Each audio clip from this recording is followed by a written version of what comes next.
मंत्री बहुत बने, लेकिन गोड्डा की पहचान अगर कोई दिलाया है तो माननीय सांसद डॉक्टर निशिकांत दुबे के माध्यम से। जो उनके साथ इस बार चुनाव में जिसके लिए वो रात दिन एक करते थे, अपने कार्यकर्ता के लिए क्या नहीं किए, विधायक, एमपी, मिनिस्टर सबको बनाए, आज वही लोग उनके खिलाफ हो गए। कि दुर्भाग्य है भागलपुर का।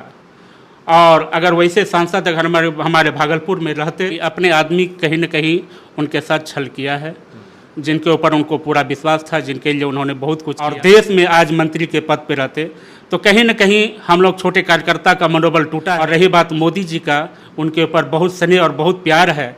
माननीय अमित शाह जी का भी बहुत स्नेह और प्यार है। एक बार झारखंड के भी मुख्यमंत्री बने, तो ये सौभाग्य है झारखंड वासियों का कि गोड्डा लोकसभा विकास हो रहा है, और उस समय अगर मुख्यमंत्री बन जाएंगे तो निश्चित तौर पर पूरे झारखंड का विकास होगा। अडानी में देखिए 5,000 लोग वहाँ के कार्यकर्ता काम कर रहे हैं, जो कि इस बार खुल के भी मुखिया काम नहीं कर पा रहे हैं। और हम तो देख रहे हैं कि सरकार का इस बार नियम भी इतना टेढ़ा सब हो गया है कि मुखिया के खाते में पैसा रहते हुए भी कार्य नहीं करवा पा रहे हैं। संथाल परगना की 3 सीटों पर इस बार लोकसभा चुनाव में सबसे खास और सबसे ज़्यादा चर्चा अगर किसी ने बटोरा लोकसभा सीट तो वो गोड्डा लोकसभा सीट। चूँकि 3 बार के सांसद डॉक्टर निशिकांत दुबे चौथी मरतबा सांसद बनने के जुगाड़ में वहाँ लगे हुए थे, और वहाँ के कार्यकर्ताओं को, उसके भारतीय जनता पार्टी के समर्थकों को इस बात की उम्मीद थी कि जीतने के बाद मोदी सरकार अगर बनती है तो मोदी सरकार में कैबिनेट में जगह मिलेगी। लेकिन ऐसा कुछ हुआ नहीं। हमारे साथ उमाशंकर रजक साहब हैं, बिहार में भागलपुर जिले के गोराडी प्रखंड के तरछा दामूचक पंचायत के दूसरी मरतबा मुखिया हैं। इससे पहले जिला परिषद 2 बार रह चुके हैं, यानी कि 20-22 सालों का तजुर्बा है पंचायत की राजनीति में। बड़े लंबे अरसे से प्रवास किए हैं गोड्डा लोकसभा क्षेत्र में, और निशिकांत दुबे जी की जीत में कड़ी का एक सबसे प्रमुख अहम हिस्सा इस मरतबा उमाशंकर रजक जी भी रहे हैं। ये कहा जा रहा था कि 9 लाख पार होगा, और ये भी माना जा रहा था कि इस मरतबा निशिकांत दुबे जी बड़ी जीत कर गएंगे वहाँ पे लोकसभा गोड्डा में दर्ज। लेकिन जीत का जो मार्जिन था उमाशंकर जी बड़ा छोटा हो गया। इसका कारण क्या रहा? आप चूँकि वहाँ पर रहे, लोगों से मिले, काम करते रहे, कैसा इस तरह का क्यों हुआ? पहले चलिए, बहुत दिनों के बाद आपसे मुलाकात हुई है, आपको बहुत बहुत बधाई। और मैं कहना चाहूँगा कि आप हमारे बचपन के मित्र हैं, एक साथ खेले हैं, पढ़े हैं, और आज मेरे पंचायत चुनाव में भी आपका योगदान बहुत बड़ा रहा हमें जिताने का। और रही बात लोकसभा चुनाव गोड्डा का, तो मैं उतना ज़्यादा इधर इंटरेस्टेड नहीं रहता हूं, और गोड्डा लोकसभा के प्रति ज़्यादा समर्पित रहता हूं। और गोड्डा लोकसभा मैंने 2009 भी देखा है, 2014 भी देखा है, 2019 भी देखा है, और 2024 भी देखा है। और गोड्डा 2009 के पहले हम गोड्डा कॉलेज में पढ़ते थे, इंटर हमने वहीं से किया है। हमारे बाबूजी वहाँ सर्विस करते थे, हमारे ननिहाल वहाँ है, मौसा घर है, हमारे चाचा का ससुराल गोड्डा है, इसलिए गोड्डा हमारा बहुत पुराना और बहुत लगाव है। और सांसद महोदय डॉक्टर निशिकांत दुबे हमारे गार्जियन स्वरूप हैं, बड़े भाई हैं। मैं जिस रूप में अगर उसे याद करूं तो बहुत कम ही होगा। उसका स्नेह और प्यार मेरे ऊपर बहुत ज़्यादा है। तो हमको लगा कि गोड्डा में जो आज तक कुछ भी नहीं था, जो गोड्डा की पहचान नहीं था, सांसद तो बहुत बने, मंत्री बहुत बने, लेकिन गोड्डा की पहचान अगर कोई दिलाया है तो माननीय सांसद डॉक्टर निशिकांत दुबे के माध्यम से। लेकिन वहाँ के लोगों को जो इस बार का चुनाव का हमको देखने को मिला, जो कोई व्यक्ति अपने स्तर से नीचे से जब ऊपर उठता है और वह तेज़ी से चलना स्टार्ट करता है, तो हमको लगता है कि राजनीतिक में उसके विरोधी भी बहुत खड़े हो जाते हैं। और यही परिणाम देखने को मिला। जो उनके साथ इस बार चुनाव में जिसके लिए वो रात दिन एक करते थे, गोड्डा के लिए क्या नहीं किए, अपने कार्यकर्ता के लिए क्या नहीं किए, विधायक, एमपी, मिनिस्टर सबको बनाए, आज वही लोग उनके खिलाफ हो गए। तो इसके चलते इस चुनाव में और कार्यकर्ता का जो सम्मान और प्यार, जो विकास गोड्डा में किया है, वो देखने लायक चीज़ है। हम लोग जब जाते हैं तो हम लोग कल्पना करते हैं कि दुर्भाग्य है भागलपुर का। और अगर वैसे सांसद अगर हमारे भागलपुर में रहते तो निश्चित तौर पर भागलपुर आज देखने को मिलता, और देश के पटल पे एक बार जरूर याद होता कि भागलपुर के सांसद हैं। लेकिन इतना विकास होने के बाद भी मुखिया जी, इस मरतबा निशिकांत दुबे जी को बहुत पसीना बहाना पड़ा, और जीत और हार का जो अंतर है वो सिमट करके लाख तक पहुंच गया। हमने पहले भी कहा कि अपने आदमी कहीं न कहीं उनके साथ छल किया है, जिनके ऊपर उनको पूरा विश्वास था, जिनके लिए उन्होंने बहुत कुछ किया, लेकिन फिर भी जनता ने उसे बहुत हार्दिक दिल से मदद किया है।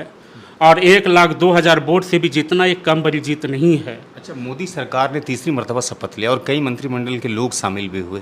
सब लोग कह रहे थे, आप लोग भी कह रहे थे कि इसे मंत्रिमंडल में लाया जाएगा, लेकिन ऐसा हुआ नहीं। ऐसा क्यों और इसके पीछे क्या लगता है आपको? आपका अनुभव क्या कहता है? देखिए, हम लोग भारतीय जनता पार्टी के छोटे कार्यकर्ता हैं और अगर डॉक्टर निशिकांत दुबे अगर मंत्री पद ग्रहण करते तो गोड्डा कौन कहे, झारखंड कौन कहे, बिहार वासी, भागलपुर वासी को भी एक गर्व महसूस होता कि भागलपुर के लाल जो गोड्डा में अपना झंडा गाड़े हुए हैं और देश में आज मंत्री के पद पर रहते, तो कहीं न कहीं हम लोग छोटे कार्यकर्ता का मनोबल टूटा है। लेकिन फिर भी गर्व है कि हमारे सांसद निशिकांत दुबे मंत्री रहे या ना रहे, उसे फर्क नहीं पड़ता है, इसलिए कि विकास वो कहीं कांग्रेस की भी सरकार थी तो उनमें भी वो उन्होंने हद तक विकास किया है। और रही बात मोदी जी का, उनके ऊपर बहुत स्नेह और बहुत प्यार है। माननीय अमित शाह जी का भी बहुत स्नेह और प्यार है और हमको नहीं लगता है कि मंत्री रहने के बाद भी उनका मान सम्मान, हमको लगता है एक सांसद में जितना उसका वैल्यू और जो काम करने का क्षमता है वो मंत्री बन के वो सीमित हो जाते हैं। क्या इस तरह की बातें चर्चा में है, राजनीतिक चर्चा में, कि निशिकांत दुबे जी को झारखंड का मुख्यमंत्री का चेहरे के तौर पर प्रेजेंट किया जाएगा या प्रोजेक्ट किया जाएगा? चूँकि मुख्यमंत्री के तौर पर सबसे मजबूत चेहरा कहते हैं कि निशिकांत दुबे जी का है, झारखंड में है। देखिए, वो जिस तरह कार्य कर रहे हैं और जिस तरह विपक्षी के ऊपर आज अगर हेमंत सोरेन को जेल भेजने का काम भ्रष्टाचार के मामले में अगर हुआ है तो वो माननीय निशिकांत दुबे का है। और झारखंड में इसका जमीनी स्तर से पकड़ बन रहा है, विकास पुरुष कहला रहे हैं, तो निश्चित तौर पर शेरे ये झारखंड के नाम से ये जाने जाते हैं। तो ये हम लोग प्रयास करेंगे, हम लोग कल्पना करेंगे कि एक बार झारखंड के भी मुख्यमंत्री बने तो ये सौभाग्य है झारखंड वासियों का कि गोड्डा लोकसभा विकास हो रहा है और उस समय अगर मुख्यमंत्री बन जाएंगे तो निश्चित तौर पर पूरे झारखंड का विकास होगा। अच्छा, इस बार के लोकसभा चुनाव में खासतौर से गोड्डा में क्या ये भी मुद्दा बन पाया था क्या कि यहाँ पर रोजगार के कोई अवसर नहीं मिल पा रहे हैं, विकास तो बहुत ज़्यादा हुए हैं, इस तरह की बातें वहाँ पर हुई थी क्या? देखिए, विपक्षी तो मुद्दा उठाते ही हैं कि विकास नहीं हुआ है या रोजगार नहीं हुआ है।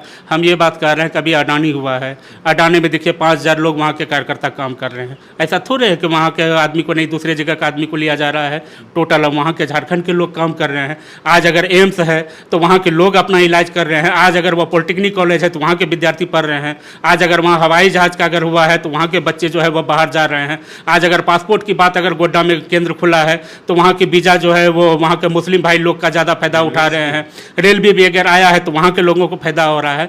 तो ये इतनी एक कम बड़ी बात नहीं है। और अगर विपक्ष है तो वो तो मुद्दा कुछ न कुछ तो बहाना बनाते रहते हैं, लेकिन वास्तविक में अगर रोजगार मिला है तो वह झारखंड वासियों को, गोड्डा वासियों को मिला है। अच्छा, एक महत्वपूर्ण सवाल और संक्षिप्त में जवाब भी चाहेंगे। नीतीश कुमार जी बड़ी मजबूती के साथ इस समय उभरे हैं और मोदी जी के बड़े विश्वसनीय हो गए हैं। चूँकि आप लोगों की वर्षों से मांग रही है कि मुखिया के अधिकारियों की कटौती मत करिए, चाहे केंद्र सरकार हो या राज्य सरकार हो। अब दोनों का तो एक बहुत बड़ा अच्छा गठबंधन हो गया है। अब ये मोदी सरकार तो बनी है, अब उम्मीद बचा हुआ है कि पंचायत का जो बचा हुआ सत्र है उसमें दोनों सरकार मिल करके पंचायत के विकास के लिए काम करेगी। ऐसे कुछ तजुर्बा या फिर ऐसी उम्मीदें आपको जगी है? देखिए, विकास का सबसे पहला स्तर होता है पंचायत, और पंचायत के अगर मुखिया अगर विकास करना चाहेंगे तो निश्चित तौर पर गांव समाज का विकास होता है। और अगले साल, अगले वर्ष में जो है हम माननीय मुख्यमंत्री को बधाई देना चाहते हैं कि जो 7 निश्चय का कार्य, गली नाली जल नल का योजना था, उसमें मुखिया लोग बहुत काम किए हैं और बहुत अच्छे तरीके से काम किया है। लेकिन इस बार की क्या मानसिकता है सरकार की, जो कि इस बार खुल के भी मुखिया काम नहीं कर पा रहे हैं। और हम तो देख रहे हैं कि सरकार का इस बार नियम भी इतना टेढ़ा सब हो गया है कि मुखिया के खाते में पैसा रहते हुए भी कार्य नहीं करवा पा रहे हैं। तो दुख तो लगता है, लेकिन मोदी सरकार के नेतृत्व में देखिए अगर इनका गठबंधन हुआ है तो इसमें कहीं न कहीं सुधार होना चाहिए। और सुधार अगर नहीं होता है तो हमको लगता है कि आगामी विधानसभा चुनाव में मुख्यमंत्री को ये भोगना पड़ जाएगा। शुक्रिया समय देने के लिए सिटी टाइम्स को, बहुत बहुत शुक्रिया आपका मुखिया जी। धन्यवाद, आपको बहुत बहुत धन्यवाद। उमाशंकर रजक साहब को सुन रहे थे जो कह रहे थे कि निशिकांत दुबे जी ने काम तो अच्छा किया है, लेकिन चुनाव में कुछ कार्यकर्ताओं ने अच्छी तरह से भूमिका अदा नहीं की, जिसकी वजह से जीत और हार का अंतर काफ़ी छोटा हो गया। वीडियो आपको सिटी टाइम्स के माध्यम से देखने और सुनने मिल रही थी। चैनल पर अगर नए हैं, सब्सक्राइब नहीं किए तो सब्सक्राइब कीजिएगा। फेसबुक पर भी अगर वीडियो देखते हैं तो वहाँ साझा कीजिएगा और कमेंट कीजिएगा। पेज है वहाँ पर सिटी टाइम्स के, वहाँ फॉलो लाइक करना मत भूलिएगा। शुक्रिया।